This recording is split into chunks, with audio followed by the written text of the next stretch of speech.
പൂരം കൊടിയേറി മക്കളെ അങ്ങോട്ട് നോക്കണ.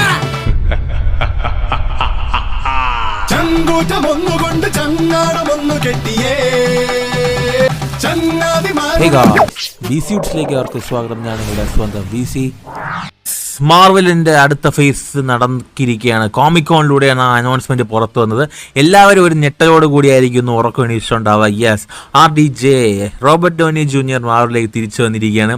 അത് നോക്കുകയാണെങ്കിൽ ഡോക്ടർ ഡൂം എന്ന കഥാപാത്രമായിട്ട് yes a hero to a villain and എന്താ പറയുക, one of the most wonderful phase എന്ന് തന്നെ പറയേണ്ടി വരും മാർവലിൻ്റെ. കാരണം 3 ദിവസങ്ങൾക്ക് മുമ്പാണ് ഡെഡ്പൂൾ ആൻഡ് വൂൾവറിൻ തിയേറ്ററിലേക്ക് വരുന്നത്. മാർവലിൻ്റെ പ്രതാപത്തിലേക്ക് തിരിച്ചു പോകുന്നത് നമ്മൾ കണ്ടത്. ആൻഡ് അപ്പോൾ തന്നെ നോക്കുകയാണെങ്കിൽ ഗ്രേറ്റ് ആയിട്ടുള്ള കുറേ അനൗൺസ്മെൻറ്റ് വന്നിട്ടുണ്ട്. ആൻഡ് നിങ്ങൾക്ക് തന്നെ അറിയാം, കോമിക്കോൺ പാനൽ കഴിഞ്ഞ ദിവസം നടന്നിട്ടുണ്ടായിരുന്നു. സോ അതിൽ ഒരുപാട് പുതിയ പ്രോജക്ട്സിൻ്റെ അപ്ഡേറ്റ്സും കാര്യങ്ങളിൽ തന്നിട്ടുണ്ടായിരുന്നു. ആൻഡ് അതിൽ വളരെ സർപ്രൈസിങ് ആയിട്ടുള്ള കാര്യങ്ങളായിരുന്നു. ഒന്ന് നോക്കുകയാണെങ്കിൽ അവഞ്ചേഴ്സ് ഡൂംസ്ഡേ എന്ന് പറയുന്ന ഒരു സിനിമ, അവഞ്ചേഴ്സ് സീക്രട്ട് വാർ എന്ന സിനിമയും, ആ 2 സിനിമയുടെ ഡേറ്റുകൾ പറഞ്ഞിട്ടുണ്ടായിരുന്നു. അതുപോലെ തന്നെ റൂസോ ബ്രദേഴ്സ്, യെസ്, അവർ റിട്ടേൺ ആയിരിക്കുകയാണ്. റൂസോ ബ്രദേഴ്സ് വരുന്ന കാര്യമൊക്കെ ആക്ച്വലി ലീക്കായിട്ട് തന്നെ നേരത്തെ വന്നിരുന്നൊരു കാര്യം തന്നെയായിരുന്നു. കാരണം സീക്രട്ട് വാർസ് എന്ന് പറയുന്ന സിനിമ റൂസോ ബ്രദേഴ്സ് ഡയറക്റ്റ് ചെയ്യുന്നുള്ളത് ഒരു റൂമറായിട്ട് ഏകദേശം നമ്മളെ ഈ എന്താ പറയുക, ഈ ഒരു എയറിലുണ്ടായിരുന്നു തന്നെ പറയേണ്ടി വരും. പക്ഷേ RDJ റിട്ടേൺ ആവും എന്നുള്ളൊരു കാര്യം വളരെ വളരെ സർപ്രൈസ് ആയിട്ടുള്ളൊരു കാര്യമായിരുന്നു. എന്താ പറയുക, അത് എവിടെ നിന്നോ വന്ന ഒരു ലീക്ക് പോലും പുറത്തു വന്നിട്ടില്ലായിരുന്നു എൻ്റെ അറിവിൽ. സോ അത്രയും എന്താ പറയുക, ഒരു ഭയങ്കര ട്വിസ്റ്റായിരുന്നു RDJ അതും ഡൂംസ്ഡേ പോലൊരു കഥാപാത്രമായിട്ട് തിരിച്ചു വരിക എന്ന് പറയുന്നത്. സോ ഓഫ് കോമിക്സിലും ഇങ്ങനെ ആക്ച്വലി നടന്നിട്ടുണ്ട്. നമ്മുടെ RDJ ഡൂംസ്ഡേ ആയിട്ട് ഇരുന്നിട്ടുണ്ട്.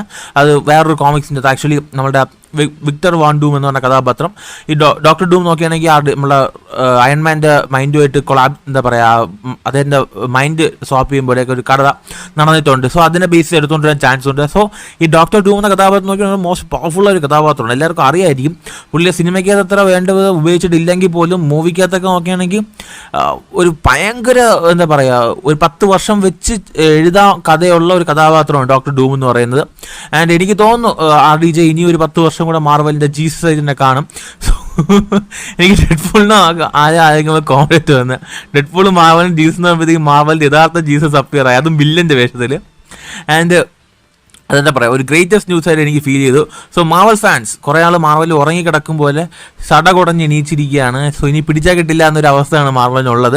സോ നിങ്ങൾ എത്ര പേര് ഈ ഒരു വാർത്ത കേട്ടപ്പോൾ എക്സൈറ്റഡ് ആയി, എത്ര പേര് ഷോക്കായി എന്നുള്ള കാര്യം തീർച്ചയായിട്ടും താഴെ കമൻറ്റ് ചെയ്യുക. സോ സീക്രട്ട് വാറിൻ്റെ അകത്ത് ഞാൻ ആക്ച്വലി വിചാരിച്ചു, സീക്രട്ട് വാറിന് ഒരു സിനിമ അനൗൺസ് ചെയ്തപ്പോൾ ഞാൻ ആദ്യം വിചാരിച്ചിരുന്നു അവഞ്ചേഴ്സിൻ്റെ പഴയ കാസ്റ്റിനെ നിന്ന് തിരിച്ചെടുത്തുകൊണ്ട് വരുന്ന പ്രതീക്ഷിച്ചു. കാരണം ഒരു ക്യാമിയോ സീനിലെങ്കിലും എല്ലാവരും തിരിച്ചുകൊണ്ട് പ്രതീക്ഷിച്ചിരുന്നു.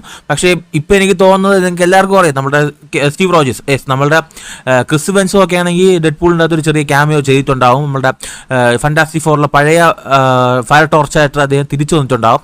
സോ ഇപ്പോൾ നമ്മുടെ റൂസോ ബ്രദേഴ്സ് തിരിച്ച് വന്നിരിക്കുകയാണ്. സോ അവഞ്ചേഴ്സിൻ്റെ പഴയ കാസ്റ്റ് ഫുള്ളായിട്ട് തിരിച്ചു വരാൻ വളരെ വളരെ ചാൻസ് ഉണ്ട്. തിരിച്ച് വന്നു തന്നെ പറയാം. കാരണം RDJ തിരിച്ചു കൊണ്ടുവരാൻ പറ്റിയെങ്കിൽ തീർച്ചയായിട്ടും ബാക്കിയുള്ളവരെ തിരിച്ചു കൊണ്ടുവരാൻ ഈസി ആയിട്ട് പറ്റും മാർവൽ ആൻഡ് റൂസോ ബ്രദേഴ്സിനെ കൊണ്ട്. സോ നിങ്ങളിത് എങ്ങനെ നോക്കിക്കാണെന്നുള്ള കാര്യം തീർച്ചയായിട്ടും താഴെ ഒന്ന് കമൻറ്റ് ചെയ്യുക. നിങ്ങൾ എത്ര പേര് ഷോക്ക്ഡ് ആണെന്നുള്ള കാര്യം തീർച്ചയായിട്ടും താഴെ കമൻറ്റ് ചെയ്യുക. സോ 2 സിനിമയ്ക്ക് വേണ്ടി ഡോക്ടർ ഡൂം എന്തായാലും എടുത്തുകൊണ്ടല്ലേ, ഡോക്ടർ ഡൂമിനെ ബേസ് ചെയ്ത് ഒരുപാട് കഥകൾ പറയാനുണ്ട്. ആൻഡ് എന്താ പറയുക, അത് ഒരുപാട് കഥകൾ എടുത്തുകൊണ്ട് വരാൻ ചാൻസ് ഉള്ളൊരു കഥാപാത്രമാണ്. മേ ബി നമ്മുടെ ഡോക്ടർ ഡൂം വൈസസ് അയൺമാൻ എന്നൊരു സിനിമ വന്നാലും വരാം. കാരണം അപ്പോൾ അയൺമാനായിട്ട് RDJ തന്നെ പ്ലേ ചെയ്യുമെന്ന് നമുക്കറിയത്തില്ല. ഇല്ലെങ്കിൽ ഡോക്ടർ ഡൂം വൈസസ് സ്പൈഡർമാൻ വരാം, ഡോക്ടർ ഡൂം വൈസസ് ഫാന്റാസ്റ്റിക് 4 വരാം. ആൻഡ് ഫാന്റാസ്റ്റിക് 4ൻ്റെ ആ title review fantastic 4 first step എന്നാണ് പറഞ്ഞിരിക്കുന്നത്.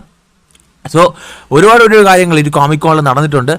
എന്താ പറയുക, ഇത്രനാളും മാർവലിൽ മനഃപൂർവ്വമാണ് ഇത്രയും സിനിമകൾ ബോക്സ് ഓഫീസിൽ പരാജയപ്പെടുത്തിയത് പോലെ എനിക്ക് ഫീൽ ആവുന്നുണ്ട്. കാരണം വലിയൊരു ബിഗ് ബാങ് പോലെയാണ് ഈ ന്യൂസ് വന്നിരിക്കുന്നത്.